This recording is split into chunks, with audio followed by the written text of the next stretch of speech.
እንደዚህ ሆኖ እኔ ግን በማገኘው ማስታወቂያ ከሱ እበልጣለሁ ብሎ ኦፍ ኮርስ ትበልጫለሽ። እንዴት አበልጭም? በደንብ ነው የምታገኙ፣ በደንብ ነው የምትበዩ። አንዳንዴ ስታወሩ አስቡ።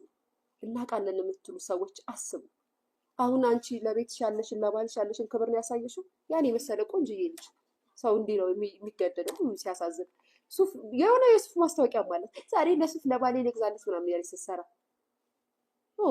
ባሏንም ዶክተሩ ነው ባሏንም የምታኖረው እሷ ናት። ሲሸልስ ሰው ሄደችው እሷ ናት ተብለሽ እንዲታሰብልሽ ነው። አትፍጠኝ።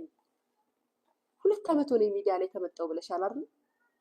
የሚዲያን አጠቃቀም አላወቅሽበትም። ቢዝነስ እየሰራሽበት ነው ምናምን፣ ግን ሁሉም ላይ የእርጎ ዝም ቢመስል ጥልቅ ያለሽ ወይ ኮንተንትሽ እንደኛ ተች ከሆነ ኢትስ ኦኬ።